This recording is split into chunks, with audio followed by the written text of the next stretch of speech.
faz a diferença. E para isso eu quero usar um texto de 2 Crônicas, capítulo 20, versículos 16 até o 18.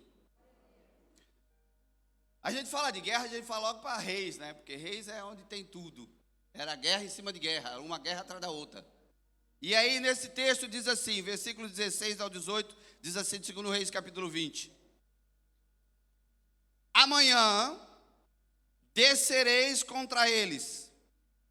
Eis que sobem pela ladeira de Ziz, e os achareis no fim do vale, diante do deserto de Jeruel.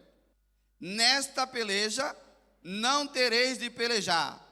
Parai, está em pé e vede a salvação do Senhor para convosco. Ó Judá e Jerusalém, não temais, nem vos assusteis. Amanhã saí-lhes ao encontro, porque o Senhor será convosco. Então Josafá se prostrou com o rosto em terra, e todo Judá e os moradores de Jerusalém se lançaram perante o Senhor, adorando o Senhor. Amém? Quando nós vamos olhar para esse texto, eu começo a meditar em alguns assuntos. E eu vejo, por exemplo, que nós temos Samuel, o último dos profetas que nós encontramos na legislação de uma nação. Terminando o período de Samuel, entra-se então o período de reinado sobre Israel, porque foi quando o povo escolheu Saul para ser rei, porque o povo queria um rei igual a todas as outras nações.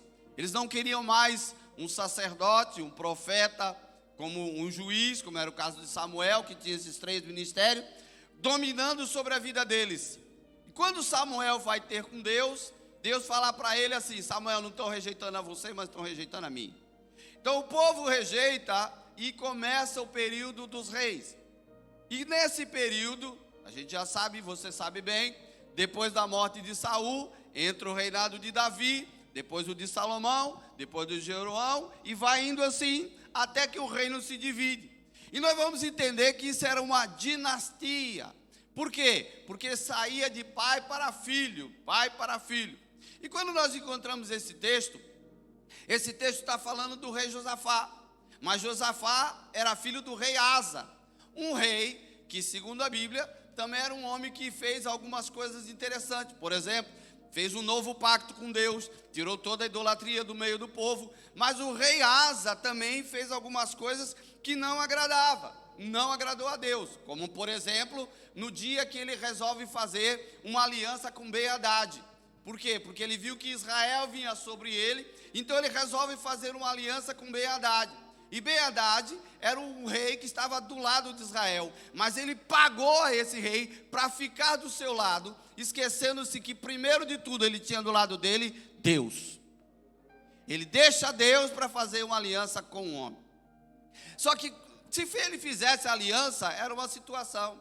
Mas a aliança que ele faz, ele vai ao templo, pega tudo que é ouro, tudo que é prata que existia no templo e manda para Ben-Hadad, fazendo com que Deus então não aceitasse aquela visão, aquela ideia. Por quê? Porque se ele fez uma aliança com o Senhor, ele tinha que primeiro buscar ao Senhor e não buscar aos homens. E nisso eu tiro uma lição. Que lição nós tiramos sobre isso? Nós tiramos uma lição diretamente com Josafá, seu filho que assume. Quando ele assume isso, ele começa a fazer diferente. Josafá assume o reinado e ele tem um interesse no coração dele de que o povo conhecesse a lei de Deus. E ele separa os homens, os sacerdotes, separa os levitas e espalha todas as cidades para que eles ensinassem a lei de Deus. E aí eu tiro a primeira lição, que é o seguinte: que sem conhecimento da lei de Deus, nós não conhecemos a Deus. Se você não procurar aprender o que está escrito aqui, você não vai conhecer a Deus. E era uma questão que Josafá tinha isso em primeiro lugar. E a Bíblia diz no versículos 3 e 4, que Josafá buscou a Deus, e Deus era com ele, e fez o seu reinado prosperar. Amados, quando nós temos uma aliança com Deus, quando nós temos essa aliança com Deus, as coisas são diferentes na nossa vida. Porque quando você tem interesse em conhecer a Deus, você pode ter certeza, esse interesse já estava no coração de Deus há muito tempo. Primeiro de tudo, porque você hoje pode ter a idade que for e conheceu a Deus quando você achou, mas eu vou dizer uma coisa para você. Antes que você fosse gerado no ventre da sua mãe, Ele já te conhecia. Deus é tremendo, irmão. Deus faz coisa que você não consegue entender. Olha, meu pai era pernambucano. Minha mãe de Rio Grande do Norte, Natal. Os dois vieram para São Paulo e se conheceram ali e eu nasci. Nada a ver. Nada a ver. Mas Deus pega do norte, pega do sul, junta no centro e faz alguém aparecer, que é eu e você. Então Deus trabalha de formas diferentes. Agora, quando nós olhamos para isso, nós vemos que a atitude de Josafá de ensinar o povo trouxe temor, irmãos, do Senhor sobre todos que estavam ao redor. As cidades vizinhas, quando souberam que o povo de Judá estava conhecendo mais de Deus, começaram a temer ao Senhor. E eu quero dizer uma coisa para você: quando os nossos vizinhos começarem a ver que nós conhecemos a Deus, vai haver um temor maior em muitas coisas que estão acontecendo. Sabe por quê? Porque o nosso Deus, irmão, não é Deus de brincadeira.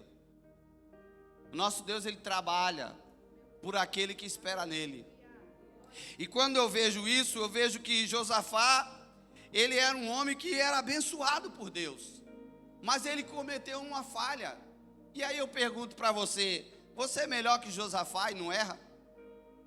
Porque se tiver alguém melhor que Josafá aqui, então olha, eu não sou. Eu erro, você erra. E qual foi o erro de Josafá? O erro de Josafá foi pegar o seu filho e casar com a filha do rei Acabe, que nada mais era do que a filha de Jezabel, que na verdade também era inimigo de Judá, era o rei de Israel, que nós já encontramos as situações lá atrás, da vida de Acabe e da vida de Jezabel, e de repente ele faz essa aliança. E quando nós vemos uma aliança dessa sendo feita, irmãos, nós temos que tomar uma segunda lição nessa situação, que é: o povo de Deus não tem negócio com o seu inimigo. Nós não temos negócio com quem não fala a nossa língua. Nós não temos negócio com quem não anda como nós andamos. Nós não temos negócio com quem não adora como nós adoramos, irmão. E as pessoas por aí afora estão fazendo negócio. Depois se misturam e não sabem que tipo de água que é. Se é salgada ou se é doce, ou se é insípida para se beber. Nós temos que tomar cuidado, porque nem toda água de poço ela é boa de beber. Mas toda água tratada, pode ser ela que for. Se a minha água é ruim, Deus trata e você pode beber. Mas se a água é ruim, ninguém pode beber, irmãos. Água amarga não se bebe. E aí de repente nós encontramos que Acabe, irmão, isso é que eu acho interessante. Acabe, ele faz essa aliança com Josafá e ele faz algo que chama a atenção, que ele diz assim: Acabe persuade a Josafá para ir com ele para a guerra. Quando você vai para o capítulo 18, diz assim, ó: tinha, pois, Josafá riquezas e glória em abundância e aparentou-se com Acabe. E a cabo de alguns anos foi ter com Acabe a Samaria, e Acabe matou ovelhas, bois e abundância. Olha lá, o teu inimigo trabalha assim. O teu inimigo trabalha assim, então vigia quando tu for orar. Porque ele vai começar a te presentear, te dar coisinhas bonitinhas, boazinhas, oferecer a Deus igual você, para depois te enganar. Porque olha o que ele faz aqui, ó: com ovelha para ele e para o povo que vinha com ele, e persuadiu a subir com ele à guerra entre Ramote e Gileade. Mas até aí, ele vai seguir, e ele era o seu inimigo, mas vai seguir para a guerra. Mas o que ele faz, irmão? Acabe faz uma coisa assim, olha. Josafá primeiro pergunta assim: olha, mas dá para ir para a guerra? Se tem algum profeta aí, algum homem de Deus aí, que possa falar alguma coisa, para saber se realmente eu posso ir para a guerra? Aí veio 400 homens, irmão. Esses 400 não te lembra ninguém não? Lá do tempo de Jezabel. Veio 400 homens, irmão. Começaram a dizer para Acabe, não, pode ir, pode ir, pode ir, pode ir. E Josafé com os ouvidos bem atentos e os olhos, falou assim, mas não tem ninguém para dizer nada ao contrário. Fala, tem um aí, ó, que fala sempre o contrário de mim, mas vou mandar trazer. Trouxe o profeta, e alguém que foi buscar o profeta falou assim, olha, tu vai ter com o rei. Então todo mundo está dizendo a mesma coisa. Chega lá e dizendo, ele falou assim, o que Deus põe na minha boca, falaram eu. Irmão, profeta de Deus tem que falar o que Deus põe na sua boca. Não corra disso que você vai ter problema. Mas se Deus põe na sua boca, abra a sua boca e diga, porque senão você se complica. E a Bíblia diz que vem lá Micaías, e quando Micaías chega, ele diz assim, diga lá Micaías. Micaías diz, não, pode ir, rei, que você vai ser bem sucedido. Ele falou, você está vendo, está mentindo. Nem nessa hora ele acreditou. E ele falou que ele ia morrer, que Acabe ia morrer. E Acabe achou que não, e morreu mesmo. Agora veja só que situação. A situação, irmãos, é que Acabe fez uma artimanha. E essa artimanha foi, qual era a situação? Quem está na frente da guerra, o exército inimigo ia sempre procurar o rei. Porque quando ele procura e mata o rei, o exército é disperso ou morre todo. É como a liderança da igreja. Atingiu o pastor, as ovelhas se dispersam. Não foi isso que Jesus falou? Se atingir o pastor, as ovelhas se dispersam. Então, Acabe, o que ele faz? Me disfarçarei como qualquer um, e você vai vestido. Ou seja, o teu inimigo muitas das vezes vai dar um jeito de se disfarçar e se esconder e deixar você na frente da batalha. Quando o povo saiu para guerrear, que viu Josafá vestido ali, começaram a correr atrás dele. E a Bíblia diz que eles achavam que ele era o rei de Israel, mas quando perceberam, não. Mas por quê? Porque Josafá viu que caiu numa armadilha. A Bíblia diz que ele clamou ao Senhor e o Senhor lhe deu livramento. Digo para você uma coisa, irmão. Quando você se sentir só, no meio de uma armadilha que alguém pode ter criado para você, clame ao Senhor para que Ele te livre, porque é só Deus que pode te livrar.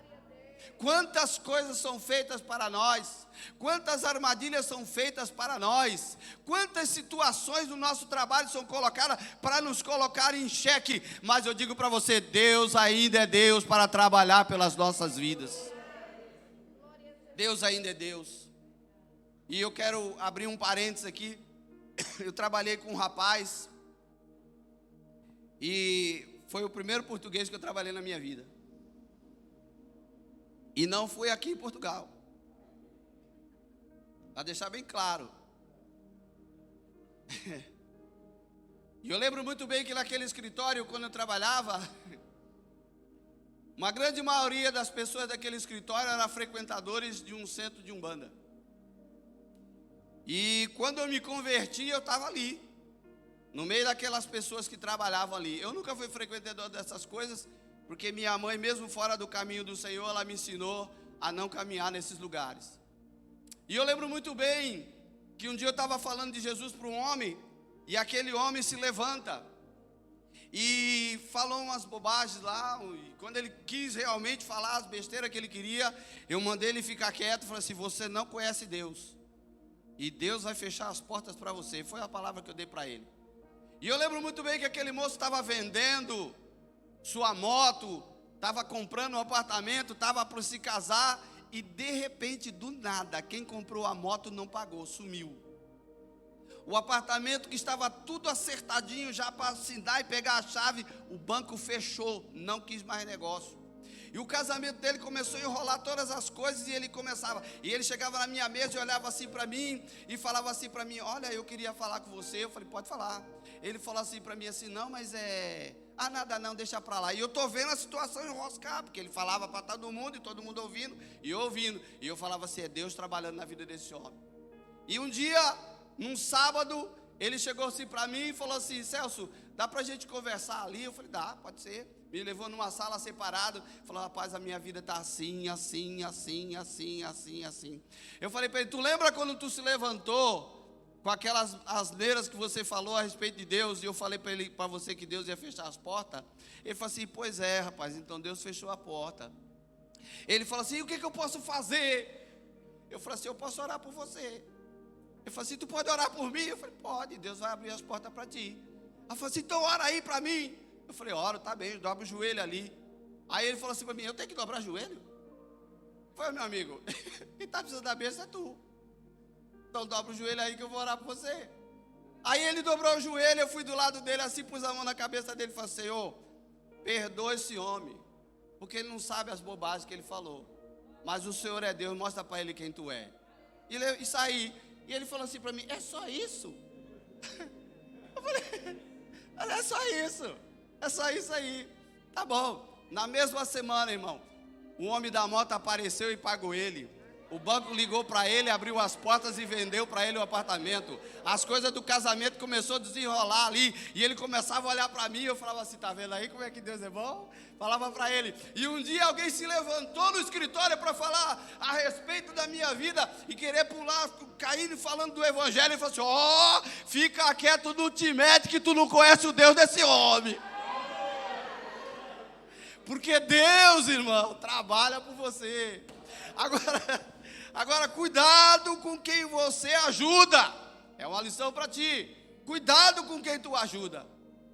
Porque as consequências vieram sobre a vida de Josafá por ajudar o homem errado. O profeta se levanta e diz: por que você está amando aquele que detestou?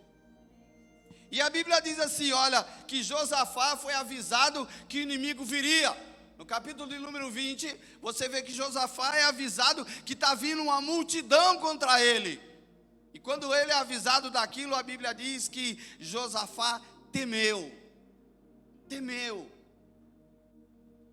por quê? Porque ele sabia que era algo que vinha de Deus. Pelo fato de ele ter feito algo lá atrás que não era agradável. E quando ele temeu, diz que ele pôs-se a buscar a Deus e apregou jejum em todo o Judá. Versículos 3 e 4 do capítulo 20 fala sobre isso, que ele diz assim: então Josafá temeu, pôs-se a buscar o Senhor e apregoou jejum em todo Judá, e Judá se ajuntou para pedir socorro ao Senhor. Também de todas as cidades de Judá vieram para buscarem o Senhor. E quando eles vieram para buscar o Senhor, irmãos, diz que Josafá faz uma oração e também uma confissão de alguém necessitado. Olha o versículo 12, o que diz aí? Diz assim, olha: ah, Deus nosso, porventura não o julgarás? Porque em nós não há força perante essa grande multidão que vem contra nós, e não sabemos nós o que faremos. Mas de repente ele fala assim: porém, os nossos olhos estão postos em ti. E Deus levanta um profeta para dar a vitória para esse povo. A oração de Josafá antes desse ponto era dizer para o Senhor: Senhor, olha, lembra, tu não é aquele Deus que fez lá atrás, que abriu o mar dos nossos pais e veio contando tudo aquilo que parecia Salomão. E ele ainda cita a oração de Salomão quando ele diz assim: não é essa casa feita que aonde nós clamamos, o Senhor vai ouvir e vai nos ajudar? E eu quero dizer, não é nessa casa feita que se nós clamarmos, Ele entra com providência sobre a tua vida?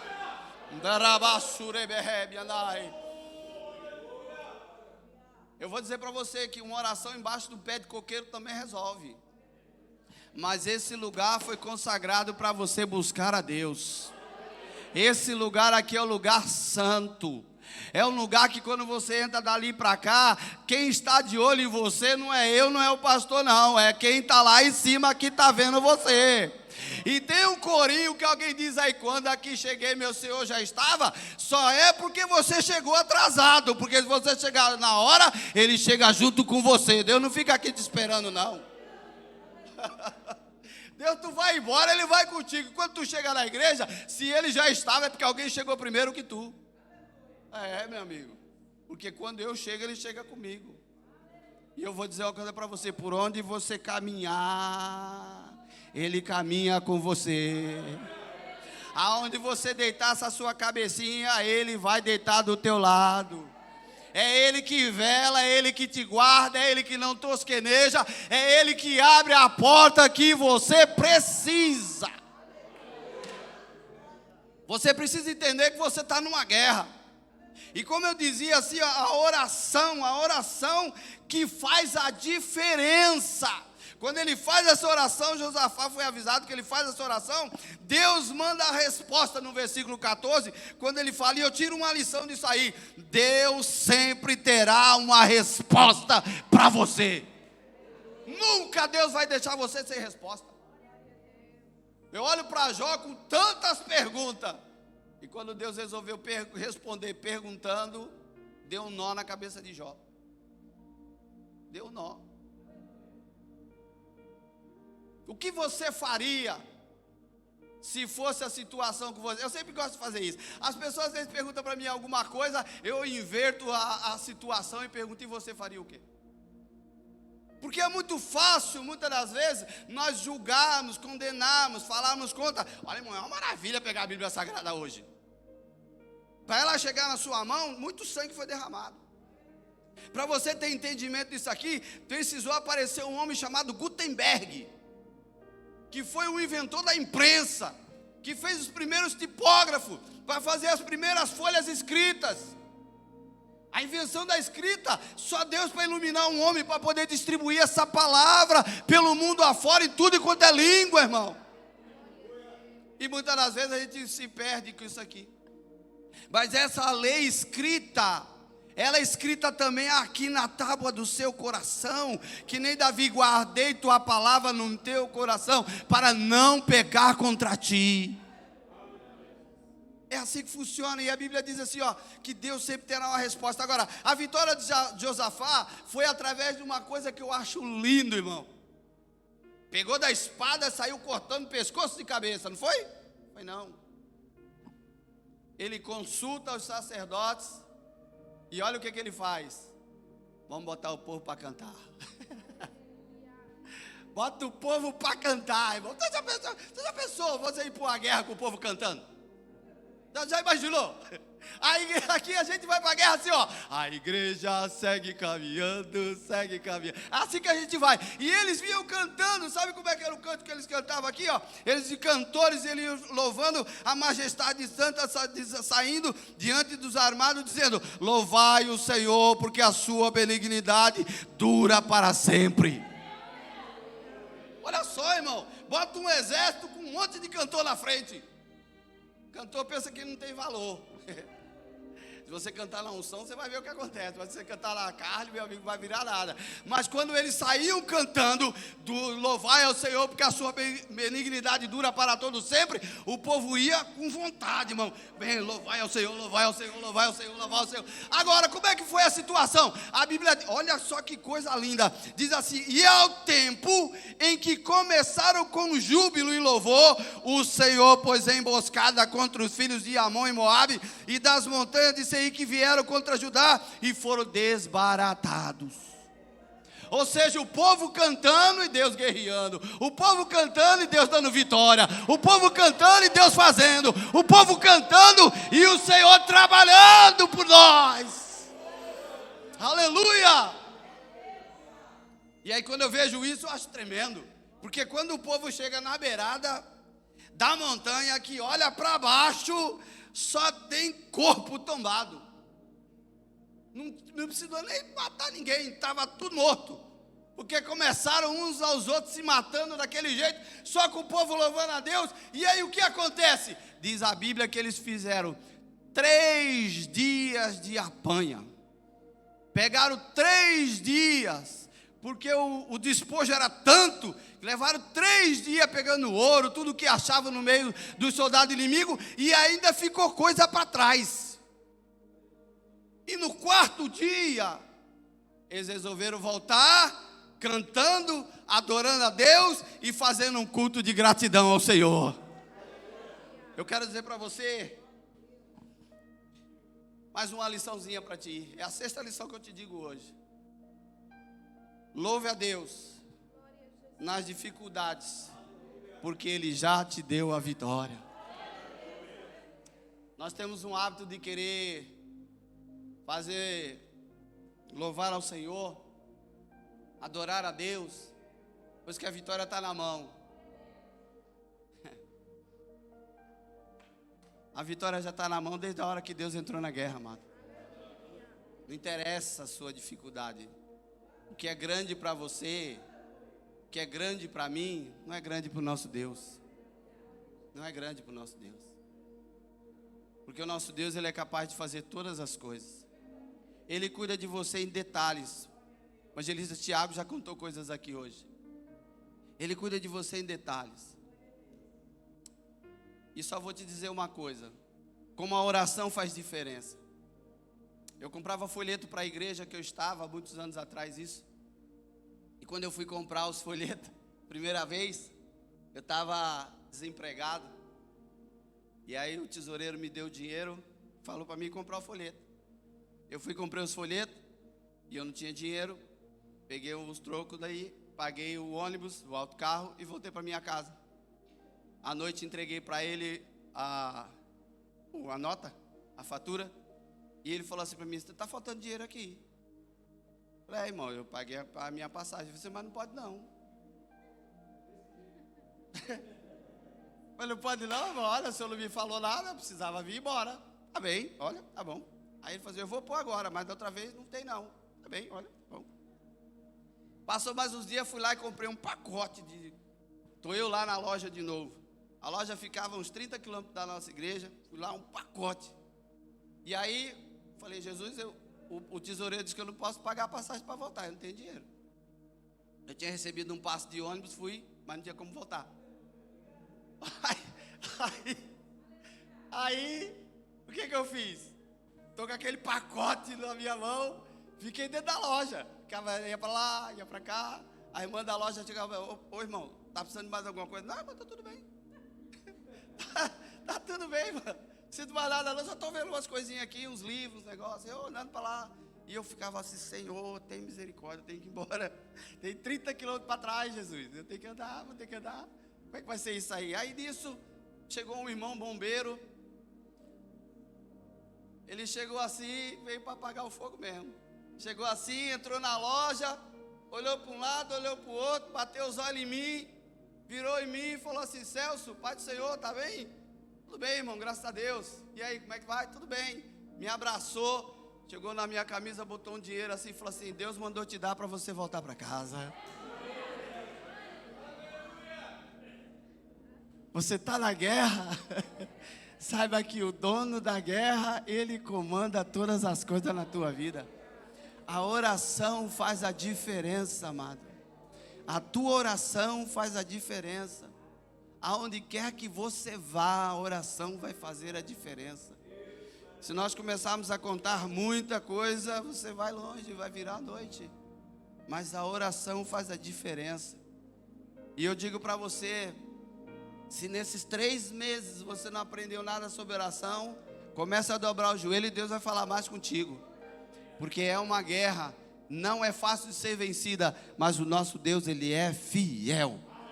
Amém? Quero convidar aqui nosso pastor que vai estar concluindo a lição nessa noite. Na semana